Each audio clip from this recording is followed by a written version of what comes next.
Oi gente, tudo bem? Eu sou a Camila e hoje a gente vai conversar sobre um livro apaixonante, E o Vento Levou, da Margaret Mitchell. Esse foi um romance escrito em 1936 pela autora norte-americana Margaret Mitchell, e dizem que desde criança a Margaret sempre gostou de escrever, inclusive ela acordava no meio da noite para poder registrar as ideias ali que ela tinha. Em 1922, Margaret se casou e logo se divorciou em 1924. Na época ela trabalhava como repórter no jornal The Atlanta Journal-Sunday Magazine, onde um ex-namorado dela trabalhava como editor. Mais pra frente, em 1925, os dois acabaram se casando. Meses após o casamento, a autora acabou tendo alguns problemas de saúde e precisou sair do jornal. E foi nesse período que ela vai escrever, então, o seu primeiro e único romance, chamado E o Vento Levou. Em 1929, a maior parte do livro já estava terminada, e em 1935, a editora Macmillan comprou os direitos de publicação. Lançada em 10 de junho de 1936, a obra logo se tornou um sucesso, um grande best-seller. E em 1937, o livro ganhou um prêmio Pulitzer. O clássico filme de mesmo nome teve seu lançamento mundial em 1939. E por mais que a autora fosse muito pressionada para escrever outros romances, ela acabou não escrevendo. Ela preferiu viver uma vida anônima e dedicar grande parte da sua vida ali na filantropia. A mãe da autora era uma sufragista e a autora também cresceu ouvindo histórias da Guerra de Secessão contadas por seus parentes e veteranos confederados. E essa foi uma das grandes inspirações para a história. Mas afinal, do que fala E o Vento Levou? Aqui nós temos um romance de formação ficcional com pano de fundo histórico, onde a gente vai acompanhar a história da lendária protagonista Scarlett O'Hara e todo o seu amadurecimento ao longo de anos de guerras e desafios.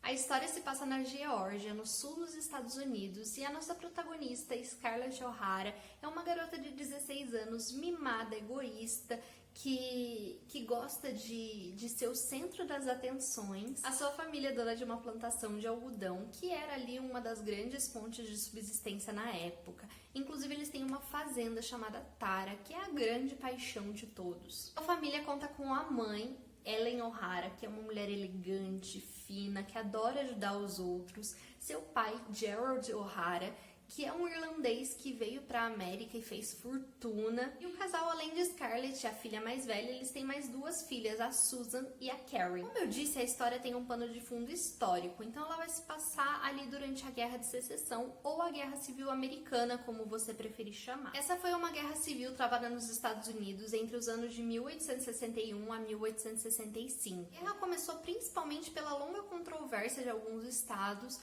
quanto à escravização dos homens negros. Alguns estados, principalmente do norte, tinham um ideal abolicionista. Enquanto isso, alguns estados do sul, chamados confederados, eles sobreviviam principalmente da mão de obra escrava. Em 1960, durante as eleições presidenciais, o Partido Republicano, que era liderado pelo Abraham Lincoln, defendia a proibição da escravidão. Os estados do sul viam isso como uma afronta à Constituição. Olha que loucura. Bom, como vocês já sabem, Abraham Lincoln é eleito e pouco tempo depois ele assumia a presidência, a guerra eclode. Os 34 estados dos Estados Unidos, 7 deles eram escravistas do sul e foram considerados por seu governo como segregados do país. Durante 4 anos de guerra, cerca de 700 mil pessoas morreram.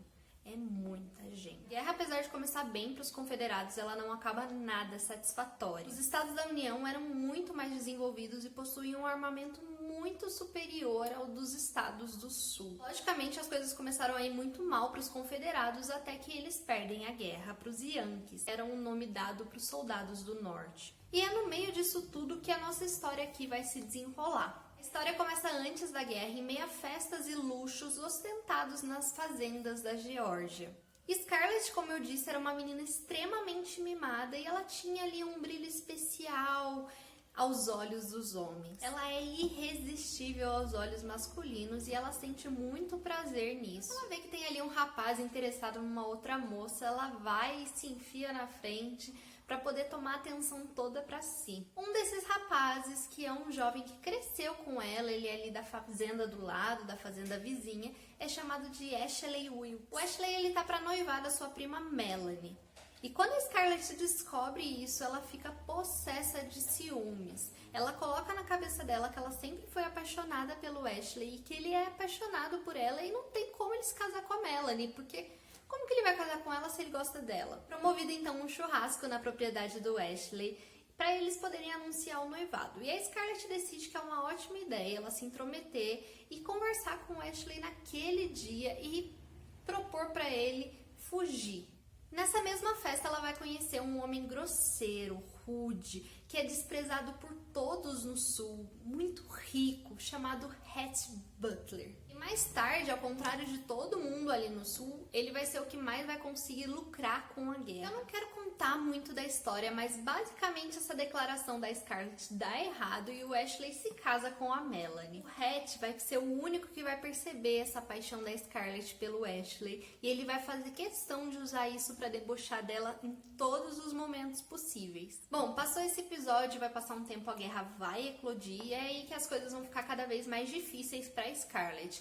Ela vai então morar na cidade de Atlanta com a Melanie, sim, a mulher do Ashley, e a tia Pitty Pat, que é a tia da Melanie. Ela passa a ser obrigada a conviver com a esposa do seu grande amor sem realmente poder dizer aquilo que sente. A guerra vai terminar mais ou menos um pouco antes da metade do livro, se eu não me engano. E, como eu disse, as coisas não acabam nada bem para o sul. A escravidão é extinta sim, em partes, né, é proibida, e grande parte da mão de obra que eles utilizavam, como eu disse, era de mão de obra escrava. Então, as fazendas praticamente ficam dizimadas, elas perdem toda a mão de obra, elas não têm quem trabalhe.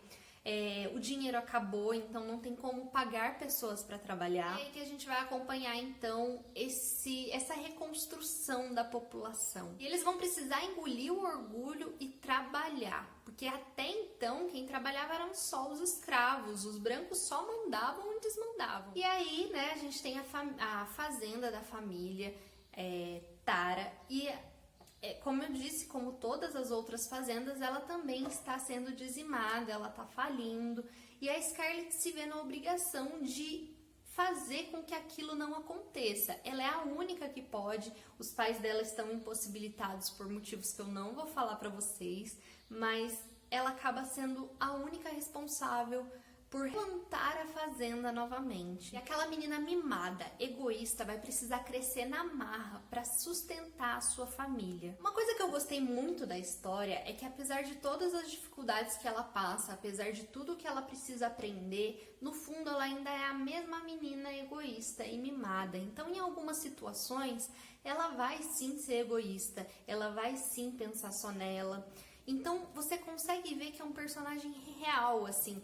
Quer dizer, não é real, mas você consegue ver como a autora construiu bem essa personagem. Porque ela não é aquela coisa de mudei da água pro vinho, virei uma santinha. Não, pelo contrário. Ela continua tendo alguns defeitos, e são defeitos ruins, muito ruins, mas ao mesmo tempo ela aprende a lidar com situações que antes ela não precisava lidar. E aí, no meio de tudo isso, né, ela vai se aproximando cada vez mais do Rhett. Como eu disse, o Ashley, ele vai pra guerra e o Rhett, ele é uma pessoa que ele vai negar a guerra por muito tempo, ele não quer ir lutar na guerra, ele acha que é uma besteira, ele sempre disse que o Sul ia perder, que os confederados não tinham os mesmos armamentos, a mesma condição que a União tinha. Ele acaba lucrando com isso, fazendo alguns tráficos ilegais na época da guerra para poder conseguir dinheiro. E ele é o único que fica muito rico. E a Scarlett vai cada vez mais se aproximando do Rhett. Eles vão tendo um envolvimento, apesar de eles ficarem o tempo inteiro se chocando e brigando, eles vão ali, vai surgindo um sentimento no meio de todo esse orgulho. E aí, quando você tá lendo, você começa a pensar assim, poxa, que perfeito, foram feitos um pro outro. Só que as coisas não são tão fáceis assim. Os dois têm muitos defeitos e isso vai trazer um relacionamento muito conturbado. que não vai ser tão fácil assim. Essa é uma história tão encantadora, com personagens tão bem construídos, que é impossível não se envolver. Não foi à toa que fez o maior sucesso, virou um clássico da literatura e do cinema. Essa é uma história narrada a partir de uma perspectiva elitista. Tem sim alguns temas ali da literatura popular, como aventura, guerra, turbulência, paixão, mas ele também apresenta alguns estereótipos e arquétipos típicos do sul dos Estados Unidos. A respeito do tema, Margaret Mitchell diz que se for para eleger um tema, o tema seria sobrevivência, o que torna pessoas capazes a chegar através de catástrofes e outras que aparentam ser corajosas, que aparentam ser capazes, fortes, venham abaixo. Algumas pessoas sobrevivem, outras não. E aí a gente tem a adaptação cinematográfica, lançado em dezembro de 1939, com um pouco mais de 4 horas de duração, lançada com o seguinte slogan: o maior filme de todos os tempos. O filme foi estreado por Vivien Leigh no papel de Scarlett O'Hara, por Clark Gable no papel de Hatch Butler, Leslie Howard como Ashley e Olivia de Havilland como Melanie. O filme teve 3 trocas de diretores até que ele foi encerrado com o diretor Victor Fleming. A adaptação de O Vento Levou ganhou 8 estatuetas do Oscar e mais diversos outros prêmios. O filme arrecadou cerca de 390 milhões de dólares mundialmente na época e teve uma das maiores bilheterias de todos os tempos. Apesar de todo o sucesso do filme, a autora fez questão de dizer que o livro, na opinião dela, era infilmável. Outra inovação foi que uma das estatuetas do Oscar que o filme ganhou foi de melhor atriz coadjuvante para a atriz Hattie McDaniel, como a primeira mulher negra a ganhar um Oscar na história do cinema. E é frequentemente considerado o filme mais amado, mais idolatrado de todos os tempos por diversas pessoas. Quando eu terminei de ler o livro, já em prantos, porque eu terminei de ler o livro assim, chorando horrores, a primeira coisa que me deu vontade de fazer foi pegar a primeira página e começar a ler o livro de novo. Juro pra vocês, dá vontade de reler essa história milhões de vezes. É uma história incrível e é fechadinha, sabe? Tem uma continuação do livro que eu acho que chama Scarlett, que foi escrita por uma fã. Mas assim, eu não tenho a menor vontade de ler, tem algumas pessoas que falam bem e tudo, mas eu acho que não precisa. Esse é aquele tipo de livro que tem começo, meio e fim, e ele é perfeito da forma que ele é. Foi com certeza um dos meus livros preferidos de toda a vida. Eu imaginava que eu fosse gostar, mas eu demorei muito tempo para ler, eu não imaginava que eu fosse amar tanto e que ele fosse entrar para os meus favoritos da vida. Não tem nem como eu falar que eu não recomendo pra vocês, e eu recomendo muito que vocês leiam. Sim, é um livro grossinho, ele tem, essa edição que eu tenho, que é uma ediçãozinha mais antiga, ele tem 960 páginas, tem uma edição nova que tá saindo em 2 volumes, mas assim, gente, vale muito a pena, vale cada página que você lê desse livro, vale a pena. Então eu recomendo demais pra vocês, espero muito que vocês tenham gostado do vídeo, acho que ficou um pouquinho longo. Não esquece de deixar o seu like, o seu comentário, se inscrever se você ainda não for inscrito. Um beijo e até mais!